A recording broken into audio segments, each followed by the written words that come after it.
আসসালামু আলাইকুম। অস্ট্রেলিয়ার কন্ডিশন এবং অস্ট্রেলিয়ার বোলারদের এগেনস্টে ট্রেডিশনাল ওপেনিং পেয়ারের চাইতে সৌম্য সরকার এবং তানজিদ তামিমের মতো ওপেনিং পেয়ারটা প্রয়োজন। সেটা অনফিল্ডের পর্দায় আজ থেকে এক সপ্তাহ আগে আমরা দুইটা ভিডিও করেছিলাম, সেটা আপনারা দেখেছেন। তবে শুধুমাত্র এটাই কি কারণ সৌম্য সরকারের সিলেকশনের পেছনে? আপনি যদি পরিসংখ্যানগত কারণও বা লজিক্যাল কারণও খুঁজতে চান, সেক্ষেত্রে কন্ডিশনের কথা কিংবা অস্ট্রেলিয়ান বোলারদের কথা বাদ দিলেও গত যে প্রথম শ্রেণীর ক্রিকেটের সিজনটা বাংলাদেশের ছিল, গত এনসিএলটা ছিল, সেই এনসিএল এর টপ স্কোরারের নাম কিন্তু সৌম্য সরকার।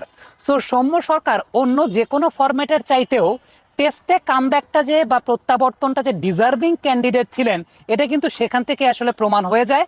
আপনি গত সিজনে যদি সৌম্য সরকারের মোট রান সংখ্যাটা দেখেন, 633 রান তিনি করেছিলেন, 4টা হাফ সেঞ্চুরি করেছিলেন, একটা সেঞ্চুরি করেছিলেন, 40-এর উপরে তার গড় ছিল।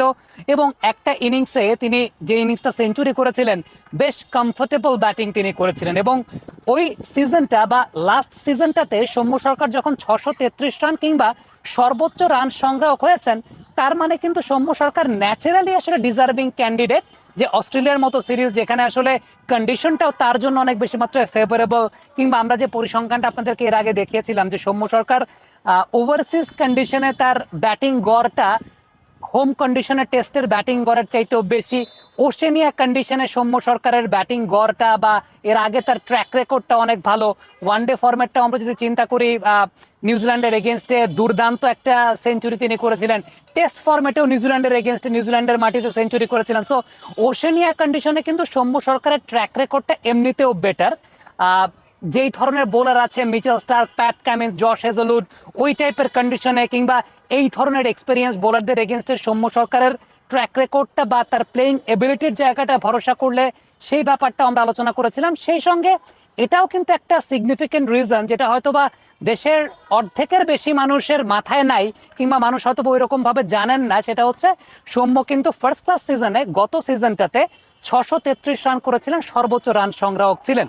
সত্যি কথা বলতে আমাদের ফার্স্ট ক্লাস ক্রিকেট বা ডোমেস্টিক ক্রিকেট কিংবা আমাদের এ টিমের যে সিরিজগুলো হচ্ছে, সেগুলোর ব্যাপারে আমাদের ম্যাক্সিমাম মানুষজন খোঁজ খবর রাখেন না। এবং ওই গড়পড়তা একটা মন্তব্য, মতামত সোশ্যাল মিডিয়াতে আসলে তারা করে ফেলেন, যে কারণে এই খোঁজ খবরগুলো না রাখার কারণে জাস্টিফিকেশনগুলো সত্যি কথা বলতে তারা ঠিকঠাক মতো বুঝতে পারেন না। আরেকজনের ব্যাপারে অনেক বেশি মাত্রায় কথা হচ্ছে, সেটা হচ্ছে জাকের আলী অনেককে কেন এই জায়গাটায় প্রত্যাবর্তন করানো হয়েছে। এখন দেখেন, বাংলাদেশ এ টিম বা এমার্জিং টিমে কারা খেলেন? এ টিম বা এমার্জিং টিমের সিরিজগুলো যখন হয়, যে যে ফরম্যাটে হয়, তার মানে ওই প্লেয়াররা সিলেক্টরদের বিবেচনায় আছেন ওই পার্টিকুলার ফরম্যাট অনুযায়ী। বাংলাদেশ এমার্জিং টিম সর্বশেষ বা বাংলাদেশ এ টিম যে সর্বশেষ টেস্ট সিরিজটা খেলেছে জিম্বাবুয়ে এ টিমের এগেনস্টে, সেই টেস্ট সিরিজে সবচেয়ে সফল ব্যাটসম্যানের নাম জাকের আলী অনেক। আপনি মানেন কিংবা না মানেন, আপনার ভালো লাগুক কিংবা না লাগুক, তার ব্যাটিং স্টাইল আপনার পছন্দ হোক কিংবা না হোক, পরিসংখ্যানগত জায়গায় জিম্বাবুয়ে এ টিমের সঙ্গে বাংলাদেশ এ টিমের সর্বশেষ যে টেস্ট সিরিজটা হয়েছে, সেই টেস্ট সিরিজের দুটা ইনিংসেই জাকের আলী অনেকের হাফ সেঞ্চুরি ছিল। এখন যখন লিটন কুমার দাসের পরিবর্তে উইকেট কিপার ব্যাটসম্যান আপনি খুঁজতে যাবেন কিংবা উইকেট কিপার ব্যাটসম্যানের ভ্যাকুয়ামটা আপনি পূরণ করতে যাবেন, সেই জায়গাটা আপনি কি করবেন? সর্বশেষ এ টিমের সিরিজে উইকেট কিপার ব্যাটসম্যান হিসেবে কে সফল ছিলেন, সেটা আপনি দেখবেন ওই পার্টিকুলার ফরম্যাটে। সো আলটিমেটলি ব্যাপারটা কিন্তু নির্বাচকরা সেটাই দেখেছেন। এখন জাকের আলী অনেক ব্যাটিংয়ে কতটুকু উন্নতি করেছেন, কতটুকু তার উন্নতি হয়েছে, সেটা আমরা জানি না। কিন্তু কাগজ কলম পরিসংখ্যানের খাতা কি বলছে?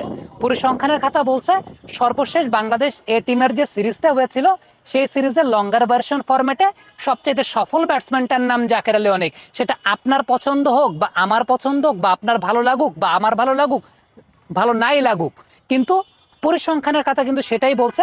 ঢাকা প্রিমিয়ার ডিভিশন ক্রিকেট লিগেও জাকের আলীর কিন্তু গড়টা অনেক বেশি ছিল, প্রায় 50-এর কাছাকাছি গড়ে, বা খুব সম্ভবত 50-এর বেশি গড়েও তিনি ব্যাটিং করেছিলেন।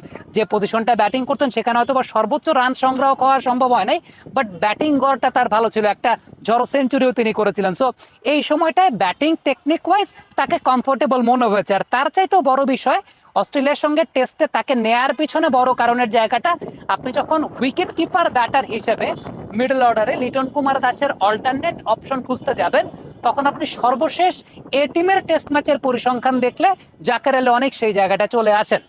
মুশফিক হাসানকে কেন নেওয়া হয়েছে? আপনি যদি সেই পার্টিকুলার টেস্ট ম্যাচটাতে বাংলাদেশের পেস বোলিং ইউনিটটা খেয়াল করে দেখেন, আপনি উত্তরটা পেয়ে যাবেন। আপনি স্কোর কার্ডটা খেয়াল করে দেখলে উত্তরটা পেয়ে যাবেন। মুশফিক হাসান প্রথম ইনিংসে 3 উইকেট নিয়েছেন এবং ওই টেস্ট সিরিজটাতে মানে এ টিমের ওই সর্বশেষ টেস্ট সিরিজটাতে সফল বোলার মুশফিক হাসানে ছিলেন। এবং যেহেতু একই সঙ্গে বাংলাদেশের পেস বোলিং ইউনিটের অনেক পেসার ইনজুরিতে আছে, সো আপনি যখন বিকল্প অপশন খুঁজবেন কোত্থেকে খুঁজবেন? লাস্ট এ টিমে আপনি যাদেরকে নিয়েছেন বা সিলেক্টররা এ টিমে যাদেরকে নিয়েছিলেন তারাই তো ওই ফরম্যাটে প্ল্যানে ছিলেন বা তারাই তো ওই ফরম্যাটে বিবেচনায় ছিলেন। So Mushfiq Hasan last emerging টিমের সিরিজ খেলেছেন এই ফরম্যাটে, জাকের আলী অনেক লাস্ট এমার্জিং টিমের সিরিজে খেলেছেন এই ফরম্যাটে এবং তারাই ওই ফরম্যাটে সফল ছিলেন সবচেয়ে। সো যখন আপনি বিকল্প অপশন খুঁজতে যাচ্ছেন তখন তারাই এই জায়গাটা অপশন হিসাবে আসবেন। That is the simple scenario. এবং সৌম্য সরকারের সিলেকশনের পেছনে একদিকে যেমন ওই কন্ডিশনে তার পারদর্শিতা এবং ওভারসিজ কন্ডিশনে তার পারদর্শিতা যেমন আছে, ঠিক তেমনিভাবে লাস্ট এনসিএল ডোমেস্টিক সিজনে সৌম্য সরকার সর্বোচ্চ রান সংগ্রাহক ছিলেন।